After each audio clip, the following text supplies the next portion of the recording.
Hey, what's going on? So after spending a ton of hours on the front end of the Saleen, I'm going to focus all my attention to the back end of the car. I'm going to start by taking the whole solid rear axle assembly out. And since the Saleen is getting the fancy IRS suspension, I'm going to take all the solid rear axle components and put them back into the Cobra. That's mainly to basically get the Cobra on the ground so I can move it in and out of the garage under its own power. That will literally free up 50% of the space in here. The other thing is, if I put the solid rear axle in the Cobra, then I don't have to store the solid rear axle in the garage. So all around, it's a win-win, and it shouldn't take too long to do. For those that are curious, you'll see just how easy it is to swap a solid rear axle in a Cobra, and you'll see how easy it is to take a solid rear axle out of a car. My channel's pretty much done it all now. I've taken the IRS out, taken the solid rear out, I put a solid rear in the Cobra, and eventually I'll put a IRS in a non-Cobra car. So it's gonna have all the options laid out. So yeah, with that being said, it's time to get started.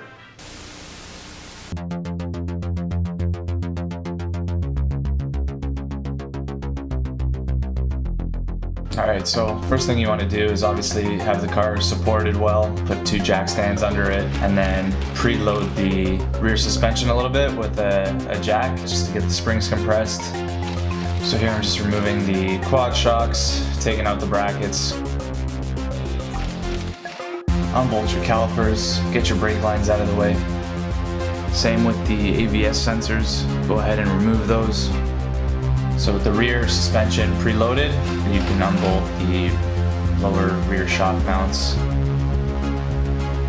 And then you can drop it down safely and remove the rear springs. So once the springs are removed, you still want to keep the rear axle supported with the jack, because now you're going to start removing the upper and lower control arms. And once those are off, the rear axle is pretty much disconnected from the car, and at that point it's basically just supported by the jack underneath it.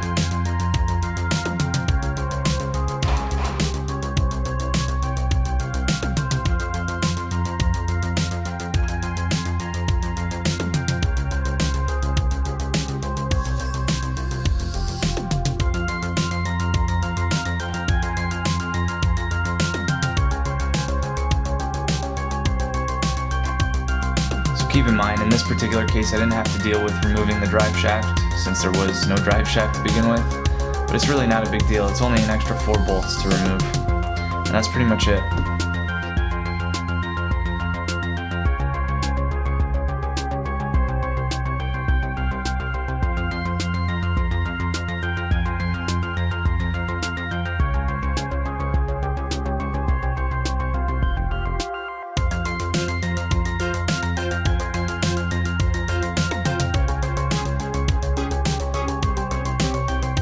This is the upper control arm for the solid rear axle off the Saleen.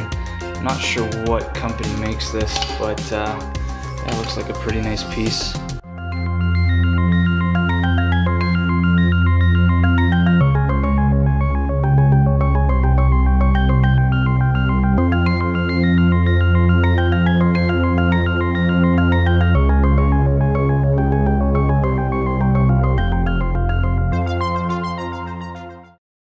Alright, so the entire solid axle assembly is out of the Saleen.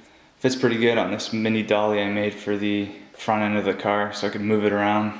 The body obviously doesn't have the front suspension on it, so I just slid that under to move it back and forth in the garage. But yeah, as you saw, everything was covered in dirt and grease, so I just took some time, clean everything up. Looks a lot better. There's definitely some quality components on this thing. It's got some 31 spline Mosier axles, 373 gear ratio, extended lug studs. It's got this TA Performance differential cover, which looks pretty solid. It's got the adjustable upper control arms that you saw, Hotchkiss lower control arms, and then Bilstein shocks and Eibach sport lines. The one thing I do have to replace is the pinion flange. I have to swap it out for a Cobra specific one just because I'm using the Cobra drive shaft. I figured I'd just go ahead and order the OEM replacement pinion flange so I can just bolt it in place without having to mess with the IRS flange. So I don't have to mess up the torque specs on that. Although it's not the end of the world if you remove it and put it back on. I just figured this was easier for me.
So ready to put the solid rear in. I have to remove these IRS brackets. I'm gonna obviously need them for the Saleen to put the IRS in there, so get those off and just keep going.